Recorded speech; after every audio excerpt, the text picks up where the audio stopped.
Saludos. Esta es una entrega más de nuestro programa Armonía de la Fe y la Razón. Hoy vamos a hablar sobre el tema el panteísmo o panenteísmo de Pablo y Salomón. Antes de entrar en materia, le voy a advertir que desde hace algunas entregas mis videos dejaron de ser apropiados para religiosos que siguen una doctrina construida por dogmas e interpretaciones de algún profeta, profetisa, papa, concilio, junta, asamblea de alguna iglesia. Si ya usted se siente incómodo y es amigo personal de su servidor, yo le estoy liberando del compromiso de ver los videos por amistad. Estos videos son pensados, elaborados para aquellos que se atreven a analizar y a pensar por sí mismos, a seguir las evidencias que se desprendan de una lectura libre y a enjuiciarla con razonamiento para aceptarla o rechazarla sin necesidad de traumarse o traumar a otros. Si usted es un religioso comprometido, este video no es para usted. Siga viviendo su doctrina hasta que su fe le alcance. Pues bien, le decía que en este video vamos a dialogar acerca de el panteísmo o panenteísmo en Salomón y Pablo. Primer personaje, Saulo de Tarso, conocido en la iglesia por su nombre latino, Paulus, que en español pronunciamos Pablo. Nacido en Tarso de Sicilia entre el año 5 y el año 10 de la era cristiana y muerto en Roma entre el año 57 y 60 de la misma era. Salomón, a quien el profeta Natán llamó Jedidías, nombre del antiguo hebreo que significa amigo de Dios. Esto lo podemos ver en 2 de Samuel 12:25. Fue el segundo hijo de David con Betsabé, la viuda de Urías Eteo, a quien David asesinó para quedarse con la mujer.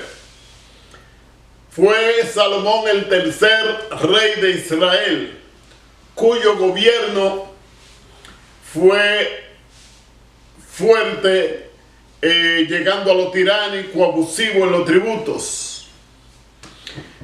Su gobierno o reinado empieza alrededor del año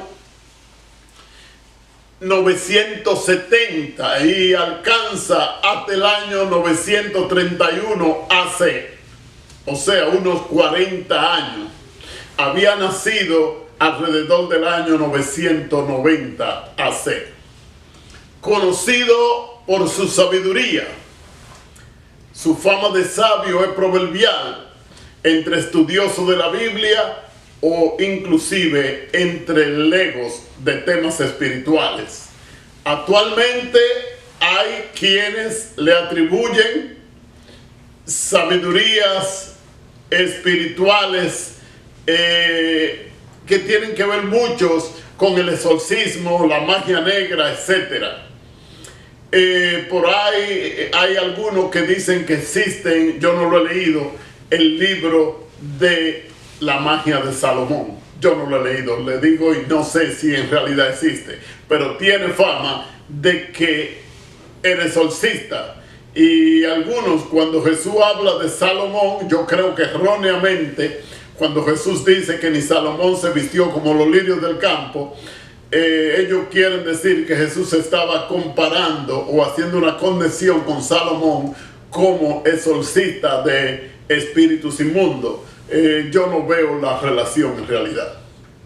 Para mí, Salomón, un gran rey, un gran sabio, un tremendo estadista, también un tirano, un pervertido y un escritor poético y de consejos. Pablo, por su parte, ha sido defendido, acusado y estudiado más que cualquier otro apóstol. Muchos aún se preguntan si en realidad él fue un apóstol, y otros llegan a negarlo rotundamente. Para algunas iglesias, Pablo es el sustituto de Judas, escogido por Jesús después de la ascensión. Sin embargo, desde antaño, Saulo de Tarso ha sido acusado de ser un cristiano antijudío que llegó a proclamar la fe cristiana aboliendo en detrimento de las enseñanzas judías, y por eso fue perseguido. Según los Hechos de los Apóstoles, que es el libro que más da informaciones sobre la vida de Pablo, fue perseguido, encarcelado, apedreado y hasta dejado por muerto en varias ocasiones. Más tarde, Pablo sería acusado de ser un creyente gnósticos que se infiltró en el cristianismo para llevar su gnosticismo, alejando el cristianismo del deísmo hebreo y del evangelio mismo de Jesús.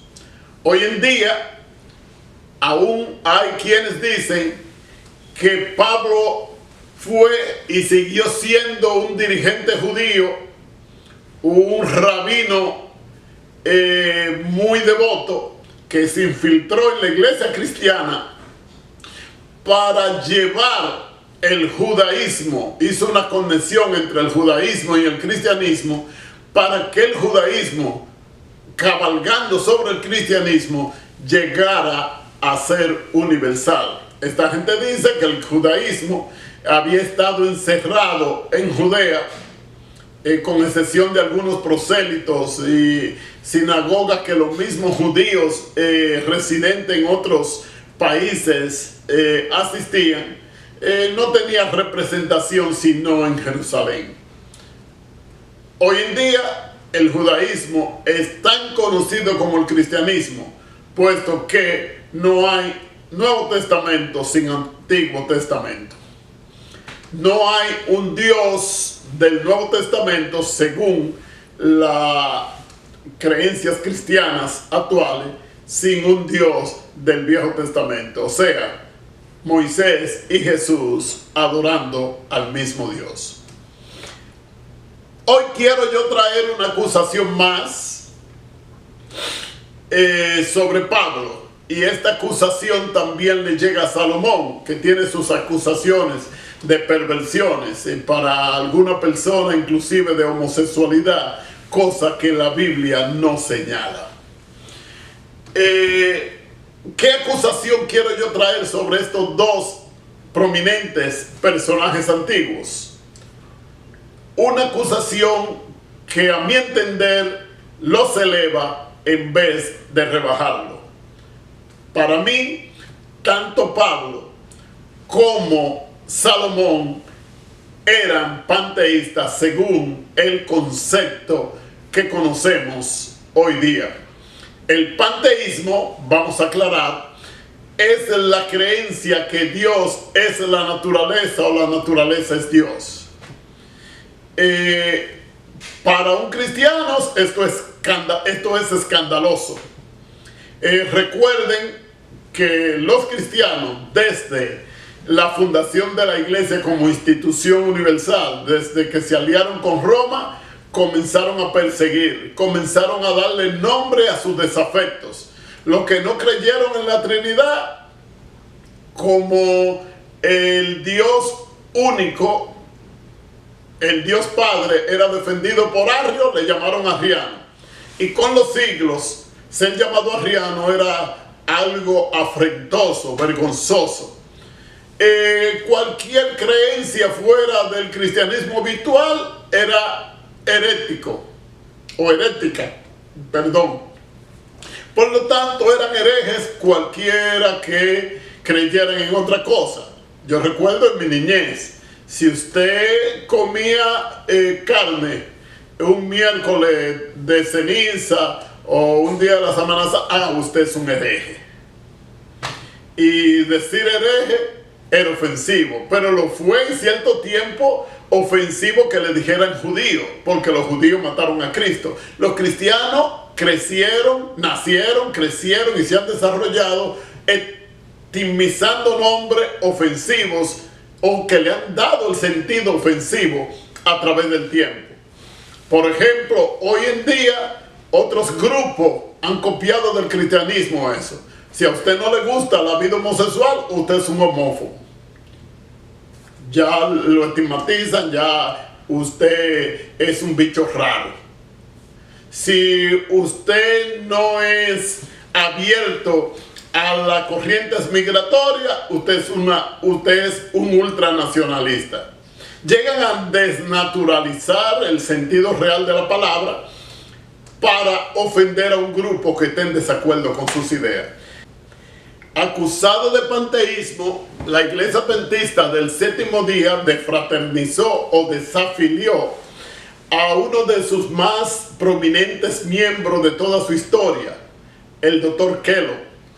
El Dr. Kellogg, fundador no de la empresa, pero sí creador de la azucarita de Kellogg, de las maquinarias, inventor de las maquinarias que fueron necesarias para su elaboración, asimismo como creador de un gran y famoso sanatorio en Battle Creek para la Iglesia Adventista, y que luego lo rehizo personalmente, fue defraternizado, acusado de panteísmo por su autoría en el libro titulado The Living Temple, o sea, el templo viviente, donde él llega a ver a Dios a través del cuerpo humano.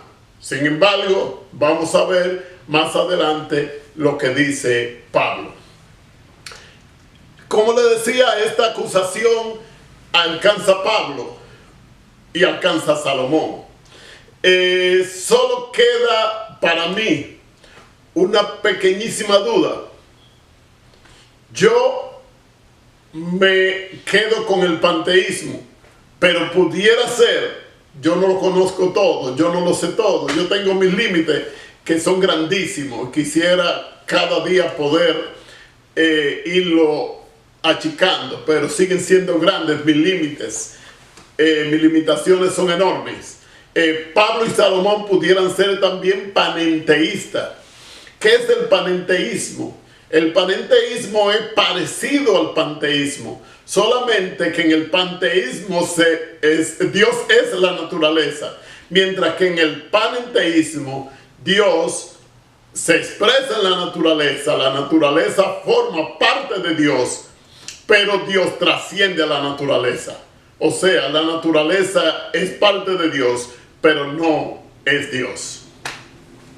En el libro de los Hechos, cuando Pablo hablaba con los atenienses, dijo algo que es necesario por su extensión que yo lea, porque quiero tratarlo de forma textual. Leemos en el libro de los Hechos, en el capítulo 17, los versos del 23 hasta el 28. Porque pasando y mirando vuestros santuarios, decía Pablo, hallé también un altar en el cual estaba la inscripción: al Dios no conocido. Aquel pues que vosotros adoráis sin conocerle, a este yo les anuncio. Dios que hizo el mundo y todas las cosas que en él hay.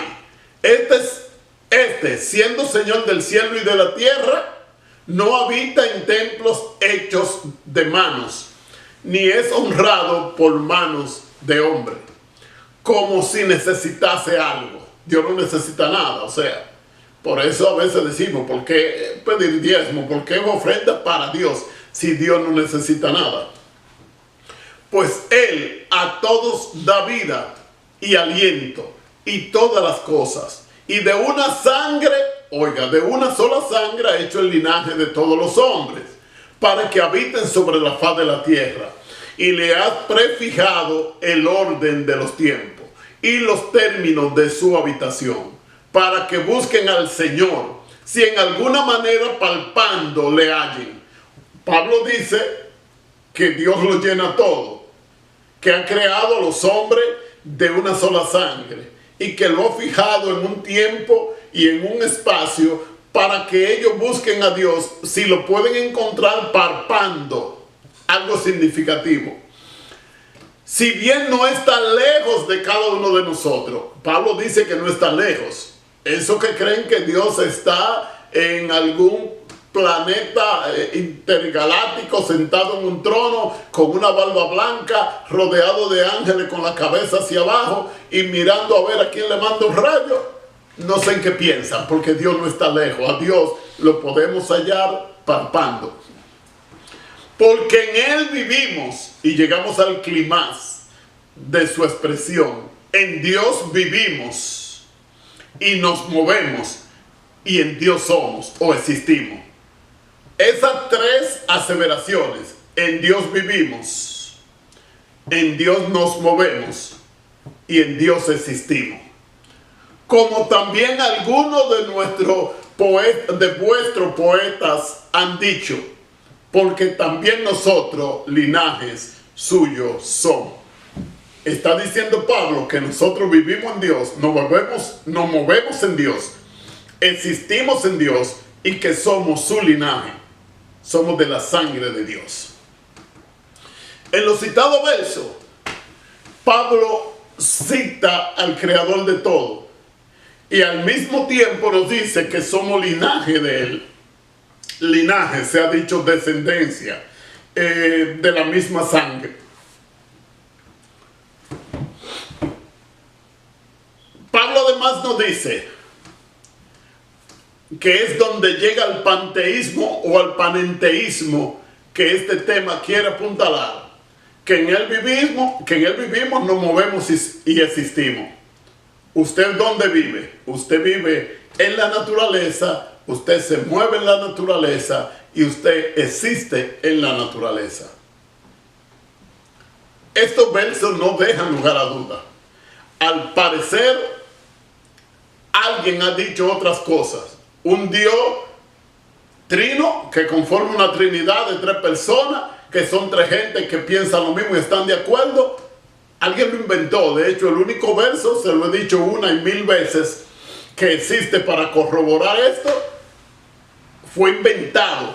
La coma juanina fue inventada. Usted no puede encontrar más que 1 de Juan 5, 7, eso de que existe un Padre, Hijo y el Espíritu Santo en el cielo. Jesús hablaba del cielo y nosotros cuando entendemos cielo pensamos en el espacio intergaláctico. Cielo también es la cavidad, la bóveda. Nosotros los humanos vivimos en el cielo, tenemos los pies sobre la tierra, pero nosotros nos movemos, vivimos y caminamos en la bóveda celeste. No quiere decir que haya que flotar en el cielo. El cielo también es señalado en casi todas las culturas antiguas como el lugar de la habitación de Dios. Sin embargo, hemos llamado cielo en el lenguaje moderno a esa capa azul que no es más que una aglomeración de gases y una ilusión óptica provocada por esto, como el cielo, la morada de Dios. Pablo dice que no, que nosotros vivimos en Dios, nos movemos en Dios y en Él existimos.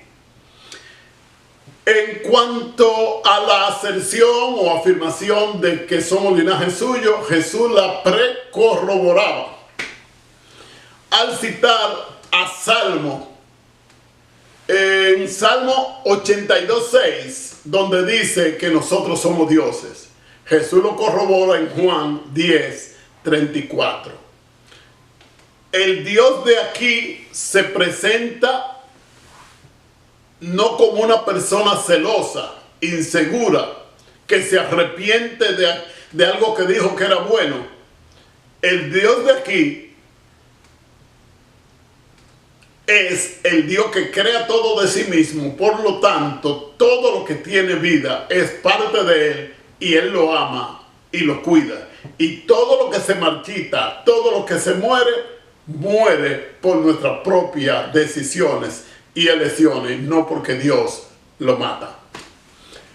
En cuanto a lo que Pablo dice sobre que en Él vivimos y existimos y nos movemos, podemos citar a Salomón, y es ahí donde le llega a Salomón la misma calificación de panteísta o panenteísta.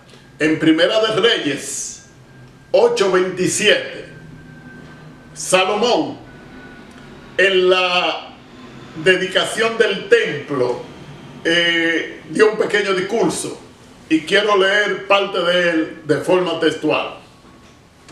Pero, ¿es verdad que Dios va a morar sobre la tierra?, se pregunta Salomón.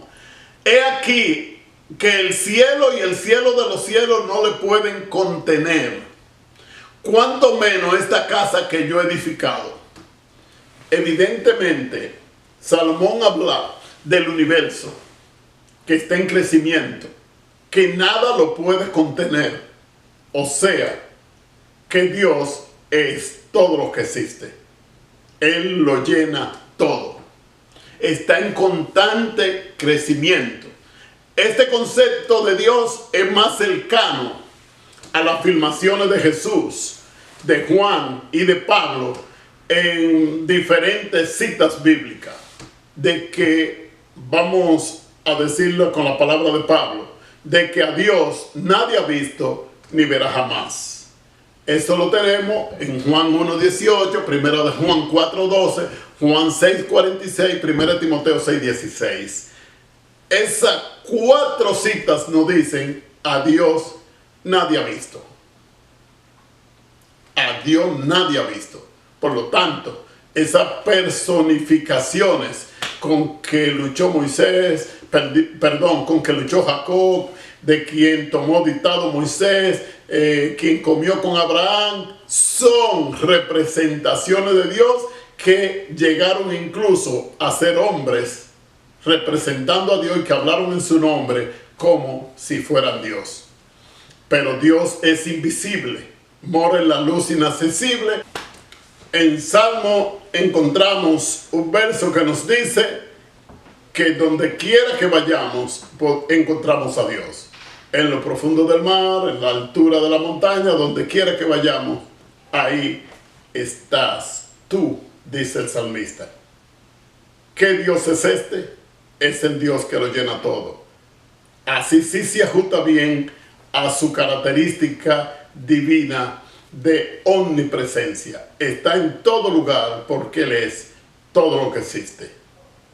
Habrá muchos otros versos que contradigan lo que yo he dicho hoy. Sin embargo, como la coma juanina, los cristianos tuvieron unos 1500 años de oportunidad para quitar y poner. Para Baruch de Spinoza, un judío nacido en Holanda en el año 1632 y que murió en el 1677. Este hombre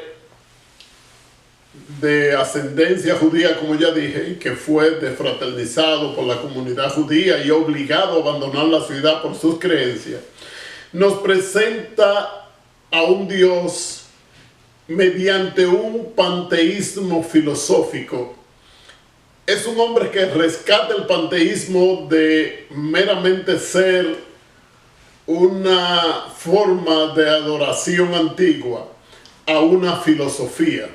Él se hacía algunas preguntas muy significativa y que todavía en el día de hoy el cristianismo no puede darle respuesta, mucho menos el judaísmo. Él decía, ¿cómo puede Dios decir que es pecado la ejecución de los deseos carnales que Él mismo pone mediante la creación en nosotros? Un jovencito, una niña, siente los impulsos de la carne desde dentro. Y las religiones han dicho es pecado, pero esos impulsos son naturales. Son los impulsos para procrear, son los impulsos para aparearse. Y cuando usted cede a esos impulsos, entonces es pecado y va al lago de fuego. Él dice, ese Dios no existe, ese es un Dios fabricado. Usted podría decir, ese es el resultado del pecado que Satanás puso en nosotros. Pues él lo pondría de esta forma. Un Dios que crea un ser superior, un ser muy cercano a él, y un Dios que sabe todo, que sabe que ese ser se va a revelar, crea un hombre para que este ser lo seduzca y ponga en su cuerpo deseos pecaminosos por los cuales yo lo voy a castigar luego. Si Dios lo sabe todo, si es omnisciente, omnisapiente, ¿cómo te castiga por el mal que hay en ti, que tú heredaste porque Adán, un hombre que tú no conociste, se dio a las seducciones del mal por medio de la mujer, que se dio a las seducciones de la serpiente, que sería Satanás? ¿Qué justicia hay en ese Dios? Él creía en el Dios natural. Nada natural puede ser pecado. Pecado es todo lo que bloquea tu felicidad, todo lo que no te deja vivir espiritualmente. Pero muchas personas viven catalogando como pecado muchísimas acciones naturales. Sin embargo, viven ahogados por los deseos de riqueza, por las trampas en los negocios, por los chismes, por las avaricias, por las envidias y por todas clases de sentimientos que son contra natura. Baruch de Spinoza era un panteísta a carta cabal, y cuando Albert Einstein, el gran físico judeo-alemán, que luego se nacionalizó norteamericano, le preguntaban que si creía en Dios, él decía, claro, yo creo en el Dios de Baruch de Spinoza. El Dios de Spinoza es el Dios natural, el que nos creó de sí mismo, del que somos sus hijos, del que somos su linaje, y del que sufre cuando nosotros sufrimos. No es un Dios que está presto a castigar. Hay muchas analogías bíblicas que no son entendidas ni predicadas correctamente y presentan a Dios como un tirano. Presentan a Dios como alguien que se va a gozar quemándonos en un infierno. El Dios de Salomón, el Dios de Pablo y el Dios de Baruch Spinoza era el Dios de Jesús. Aquel que dijo, el Padre, de hecho, los ama, a quien nadie ha visto jamás, pero que podemos hallar palpando. Dios lo bendiga a todos.